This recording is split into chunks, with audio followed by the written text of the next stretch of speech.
What's up, everybody? Benjamin here. I'm back. I don't think I've made a video in 8 months or something like that, and the last review video I did kind of carried the channel for the for the whole time I wasn't making anything. I actually got the numbers up to monetization and all that, which is cool. That was the goal for last year, so very cool. I'm here in Miami now. Things are a lot different. It was a really big, busy year for me. And right now I'm going to do video number 2 of my 5-part series going over basically like the 5 things I wore every day for a year throughout Mexico, Central America, and South America. And basically the idea is just to give you a real and an actual review. You know, most people don't really make reviews. They make product overviews that just try to justify your buying decisions, and I want to actually kind of talk about how I interacted with those products and how they impacted my journey, 25,000 miles, through all different weather imaginable and through several different incidents where I could have gotten hurt or various other things that affected durability, that kind of thing. So here we go. So today we're going to be talking about the Andes Drystar V2 pants that I wore. I had the Honda special edition ones, which basically just have like a blue and red chunk on the paneling, and I'll do overlays for that. They look a little different, a little poppier off the floor, but not once you get them dirty. And interestingly enough, one of the biggest differences that I noticed between the pants and the jacket, because I wore a Revit jacket and I wore Alpinestars Andes Drystar 2 pants, was that the pants got dirtier way faster and stayed dirtier. My jacket looked pretty worn, but not horrible by the end of that year, whereas the pants got dirty almost immediately and really stayed that way. And I think a lot of that has to do with just being around dirty, oily motorcycle shops, and I think pants just take a lot more dirt than the jackets do. But other than that, I think it's probably easier to have a good pair of pants than a good jacket. I think a jacket is a lot more complicated to do well. But I was we'll start it off with that. I was really happy with the pants. Didn't really have any problems with them whatsoever. They did attract a lot of dirt and get a lot more wear than the jacket, but I think that's fairly normal because they're closer to the ground. So let's talk about it. So first of all, I'm actually back to riding. I haven't ridden in a year, so this is a very exciting time for me. I don't like to make videos unless I'm feeling inspired and I want everything to feel right. Otherwise it just, because I care about making videos and inspiring people and helping, and I just don't want to, I'm not doing this for any other reason. So back to riding, feels really good. I'm feeling inspired again. Things are awesome here in Miami. We're like the center of the world right now. All eyes are on us, and we're firing on all cylinders. It's pretty awesome. So this is definitely the place to be. I'm very glad I left California about 7 months ago. So let's talk about durability first off, and for these shots, I'll take the pants outside and you can see what I'm talking about.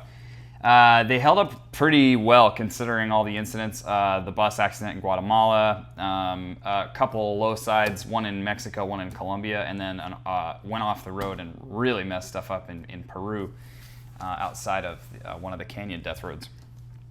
So I think I gave about as much mechanical turmoil to those pants as I possibly could have during my year, and they did phenomenally well.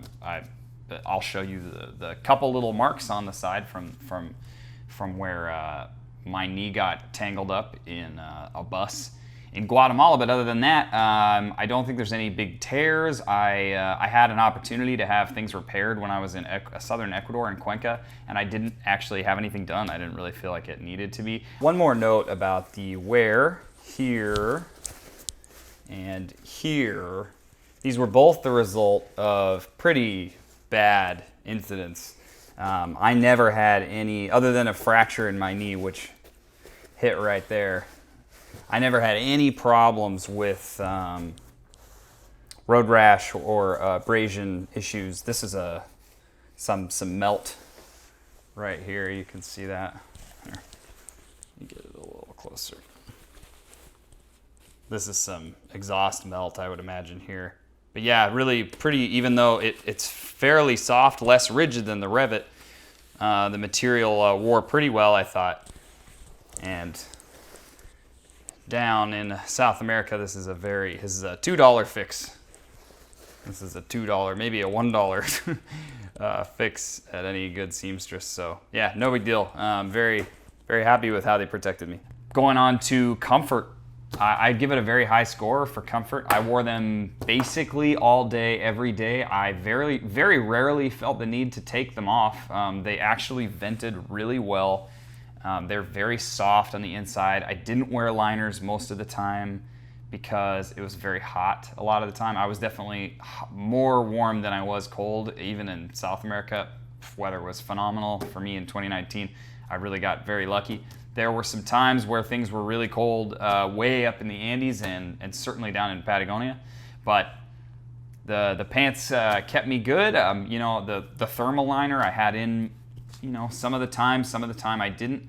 But, you know, it didn't really seem to change too much. But I like the feel of the liner. The pants were good. You know, and I brought, like I said, it was hot a lot of the time. And I brought a pair of kind of like, I call it my fun outfit. If you go back and you watch my original video where I'm talking about the trip and all the stuff I'm bringing, I brought an outfit that was just for fun days where I wasn't touring. I just had like dirt bike pants and a jersey and just kind of like basically an outfit that would look fun on camera and be fun for when I didn't have my luggage and just kind of dirt biking around. And, I almost never wore them. I think I only wore them maybe 6 or 7 times, and we'll certainly talk about loadout in another video. And you'll certainly see it in the video I make about my new bike and my new setup and what I've decided to, what that year taught me and what I'm changing and how I'm traveling now. Certainly we're going a lot lighter. Everything is lighter. Everything is pared down. You don't need all that stuff. You don't need all that stuff. If there's one thing I can drill into your brain, do not bring everything in the kitchen sink. Doesn't matter if you're trying to make a movie. Doesn't matter if, none of it matters. All that matters is that you have less stuff. That probably, for people who haven't done a lot of adventure stuff, might sound crazy. It is very difficult to find quality gear. Down in the south, pretty much everywhere past the southern U.S. border, things are harder to find and they are more expensive. But don't bring everything that you think you're going to want. I'd say bring half of the stuff you think you're going to want, because you don't need it. And once you get comfortable in that outfit, that touring outfit that you're wearing all the time, however you decide to build that out, you will find that you'll be very, very happy as long as you pick the right stuff. And I think the pants were, honestly, for that route, I think they're perfect. The Andes name stuck. I was never crazy. I mean, there were certainly some times where I wanted to die. I was really cold. But, you know, it was great. I really, really enjoyed the pants. Let's talk about weathering. Sorry, one more thing on comfort. I didn't have anything about them that really irritated me, and they also fit well in my boots. I know this is weird, I generally wear my pants inside my boots for a couple reasons. One, it looks a little like sportier, I guess. I didn't like the Velcro on the bottom, trying to it was just like one more thing to attach every day. And I just felt like the airflow was a little better with them in my pants for some reason. With my boots, the way that the air flowed, I liked them that way. The only problem was if it would start raining, then I'd have to think about, okay, well, I probably need to stop for a second and put my pants outside my boots. But I did not actually have that much rain on my trip. I got really, really lucky on that. But that's, I think, all I'll talk about for comfort. Weathering.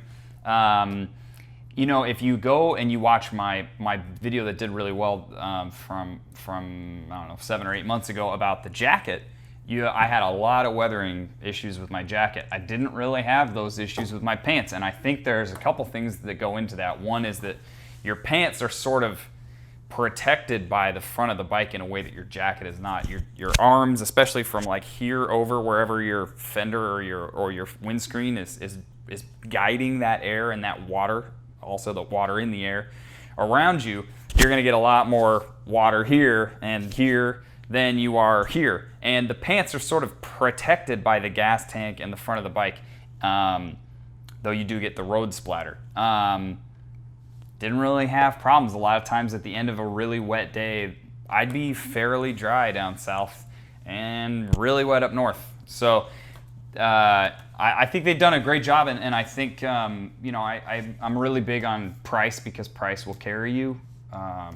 The cheaper and more effective your stuff is, the more money you have to go out and use it the way you want. And you know, a $200-something pair of pants, that's, you know, a week or something on the road if you're doing it right. Yeah, I just it's a very good cost benefit ratio. I thought that for the cost, the quality was perfect. And yeah, you're gonna trash your pants, so you know, you might as well have a pair that I could see replacing pants, you know, every 1.5 or 2 years. I might wear those pants again. We'll see. Okay, I wanted to keep this relatively quick, layer in some shots, make this all nice for you.